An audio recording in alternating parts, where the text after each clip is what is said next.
बहुत ही टेस्टी, बहुत ही डिलीशियस, झटपट बन के तैयार होने वाली आज मैं आपके साथ शेयर करूंगी आलू कोफ्ता बिरयानी की रेसिपी, जो ना सिर्फ देखने में अच्छी है बल्कि ये खाने में बहुत ही टेस्टी लाजवाब बन के तैयार होने वाली है। वीडियो को ध्यान से देखना, वीडियो को ज़रा भी स्किप नहीं करना, बहुत ही टेस्टी बन के तैयार होगी। तो शुरू करते हैं। बिस्मिल्लाहिर्रहमानिर्रहीम। मैं हूँ ऐना और वेलकम करती हूँ आपको ऐना फूड स्टोरी में। तो गाइस, यहाँ पर मैंने बीफ का कीमा लिया और कीमा जो मैंने लिया है हाफ के जी के लगभग है। इसमें एक लार्ज साइज की अनियन ली है जिसको फाइन चॉप करके उसका पानी बिल्कुल स्ट्रेन करके निचोड़ के अच्छे से डाला है।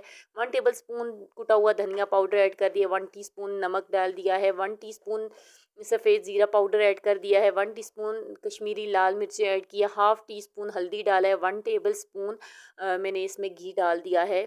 आप चाहे तो ऑयल भी ऐड कर सकते हो। और यहाँ पे थोड़ा सा मैंने हरा धनिया तो और साथ में एक चॉप दो अदद चॉप की हुई 2 हरी मिर्ची होती हैं वो भी ऐड कर दी और 1 अदद लेमन जूस भी स्क्वीज़ कर दूंगी। और साथ में इसमें बाइंडिंग के लिए यहाँ पर मैं ऐड करने लगी हूँ चावल का आटा।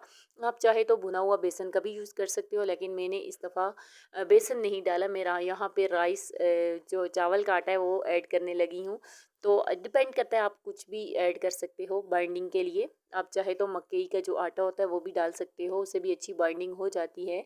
और यहाँ पे मैं अच्छे से हाथों की मदद से अच्छे से गोल शेप दे दूंगी। कोफ्ते ज़्यादातर गोल शेप में ही अच्छे लगते हैं और ज़्यादातर लोग बनाते भी इसी तरह से ही हैं। तो इस तरह के आप कोफ्ते बना के फ्रीज़ भी कर सकते हो। जब कोई मेहमान आए जल्दी से आप इनका सालन भी बना के रेडी कर सकते हो। हल्के हाथ से बस थोड़ा सा मिक्सचर लेना है और अच्छे से गोल शेप बना लेनी है, बिल्कुल भी नहीं टूटेंगे। आपने इसी तरह बना के आप इस पॉइंट पे ना आप इनको फ्रीज़ भी कर सकते हो। अदरवाइज़ मैंने यहाँ पे सारे ही बिरयानी में डालने थे तो मैंने इन सबको फ्राई कर लेना है। जस्ट लाइट सा फ्राई कर लूँगी ताकि ये टूटे ना जब इनको मैं बिरयानी में ऐड करूँ। तो आप चाहे तो ऐसे भी डाल सकते हो। आप फिर जब इसकी मसाले में इनको अच्छे से कुक कर लो, तो मैंने फ्राई करना है, मैं फ्राई करूँगी।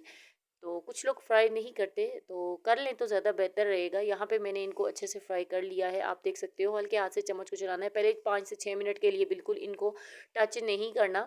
उसके बाद आपने स्पून की मदद से इनको अच्छे से फ्राई कर लेना है और इनको निकाल लेना है। उसी ऑयल को अच्छे से स्टेन कर लिया था मैंने। तो फिर यहाँ पे मैंने 2 अदद चॉप करके मैंने इसमें फाइन चॉप की हुई डाल दी है अनियन। मीडियम साइज़ की थी, आप चाहे तो एक अगर है तो बड़े साइज़ का तो वो भी चल जाएगा। अगर छोटी है बिल्कुल तो फिर 3 डाल दिए दें, फिर ताकि मसाला भी अच्छा सा बने। यहाँ पे मैंने 1 table spoon ginger garlic chop करा हुआ डाल दिया है, बिल्कुल फाइन चॉप किया हुआ था। बहुत ही टेस्ट अच्छा आता है जब हम इसको चॉप करके डालते हैं। यहाँ पे फ्रीज़ किए हुए टमाटर थे, 3 मैंने टमाटर लिए जो जो जिनको मैंने सिलवट में डाल के अच्छे से पीस लिया है।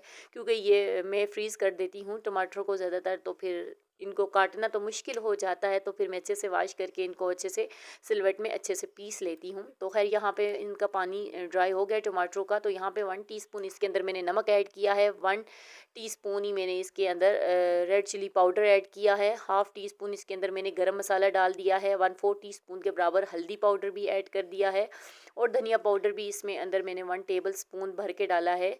तो स्पाइसेस भी आप कम ज़्यादा कर सकते हो। यहाँ पे मैंने 2 मीडियम साइज़ के आलू लिए थे जिनको मैंने पील ऑफ करके अच्छे से वॉश करके इस तरह से छोटे छोटे स्लाइसिस में कट कर लिया है। तो अब इनको भी मैं अच्छे से इनकी बुनाई करूँगी इन सारे मसाले के साथ। और जब अच्छे से भुन जाए तो उसी पॉइंट पे हाफ कप पानी डाल के इसको मैंने मीडियम टू लो फ्लेम पे गलने के लिए रख दिया था ताकि आलू हमारे अच्छे से टेंडर हो जाए।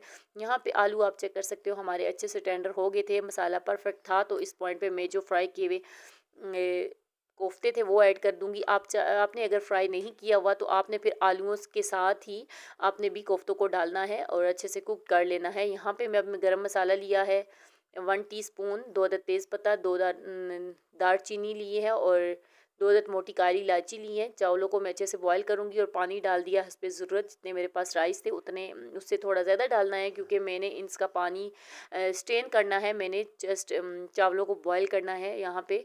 तो इसी तरह के साथ अगर आपको मेरी वीडियो अच्छी लगती है जल्दी से लाइक कर दे, चैनल पे न्यू हो सब्सक्राइब करके साथ ही लगे बेल आइकन को ऑल पर क्लिक कर देना ताकि इसी तरह की अच्छी अच्छी वीडियो आपको फ्यूचर में भी देखने को मिलती रहे। मेरी वीडियो ज़्यादा अच्छी लगे तो अपने फ्रेंड्स फैमिली के साथ भी शेयर कर दिया करना। और काइंडली काइंडली काइंडली इतनी मुश्किल से वीडियो बनती है, आपने आपका काम है कि आपने फुल वॉच करनी है। ज़रा भी स्किप कर करके देखते हो, जस्ट चंद सेकंड की वीडियो देखते हो, 8-9 मिनट की वीडियो को इतना स्किप करते हो यार। 3 मिनट की तो देखना बनता है ना, अगर ज़्यादा नहीं भी देखते हो। तो यहाँ पे खैर बातों ही बातों मैंने मेरे चावलों को 85% तक कुक कर लिया है अच्छे से। जब कुक्ड हो गए थे तो मैंने इनका पानी स्ट्रेन कर लिया था। आप चेक कर सकते हो हमारे चावल इतने खिले खिले से अच्छे से बॉयल हो गए थे। बहुत ज़्यादा आपने भी इनको नहीं गलाना, क्योंकि दम पे पकेंगे। ज़्यादा गला दिया तो बाद में दम पे फिर ये आप आपस में चिपकना स्टार्ट हो जाते हैं। तो यहाँ पे मैंने टमाटर रख दिए हैं ऊपर गार्निश के लिए, हरी मिर्ची, हरा धनिया थोड़ा सा डाल दिया है। आप चाहे तो अब यहाँ पे थोड़ा-सा फूड कलर भी मैंने ऐड कर दिया है सबसे नीचे वाली तह में भी। आप चाहें तो टमाटर वगैरह अगर नहीं पसंद करते हो तो ना डालो, अदरवाइज़ बहुत ही टेस्टी लगते हैं। फूड कलर मैंने डाल दिया है और अब दोबारा से ऊपर जो मैंने कोरमा तैयार किया था कोफ्तों और आलूओं का, तो अब इसके ऊपर मैं वो डालने लगी हूँ। बहुत ही टेस्टी, बहुत ही डिलीशियस बन के तैयार होते हैं गाइज़। एक दफ़ा ज़रूर ट्राई करना मेरी रेसिपी से। आई होप कि आपको, आपके घर वालों को, बच्चों को, बड़ों को, सभी को बहुत ही पसंद आने वाले हैं ये आलू कोफ्ता बिरयानी जो मैंने बनाई है। इतनी मुश्किल भी नहीं है, अगर कोफ्ते बने हुए फ्रीज़ किए हुए हों फिर तो बिल्कुल भी मुश्किल नहीं है। जल्दी से मसाला रेडी किया और बस फ्राई करके उसमें डाल दिया। ना भी फ्राई करो तो भी अच्छे बन जाते हैं। तो यहाँ पे मैंने ऊपर बस टमाटर और हरी मिर्ची, हरा धनिया डाल के इसको 10 से 12 मिनट के लिए दम दे दिया है, बिल्कुल लो फ्लेम पे। तो आप चेक कर सकते हो हमारा कोफ्ता बिरयानी की रेसिपी इतनी ज़बरदस्त, इतनी डिलीशियस बनी है। चावल भी एकदम निखरा निखरा हुआ टेस्टी बना था और जूसी कोफ्ते थे, बिल्कुल भी नहीं टूटे। इतनी डिलीशियस बनी है। आपने एक दफ़ा इस मेरी रेसिपी से इसको ज़रूर ट्राई करना है, और वीडियो अच्छी लगे लाइक शेयर एंड सब्सक्राइब ज़रूर करना है, और ज़्यादा अच्छी लगे अपने फ्रेंड्स फैमिली के साथ शेयर करके, साथ ही कमेंट सेक्शन में ज़रूर अपनी राय का इजहार देना। अल्लाह हाफिज़।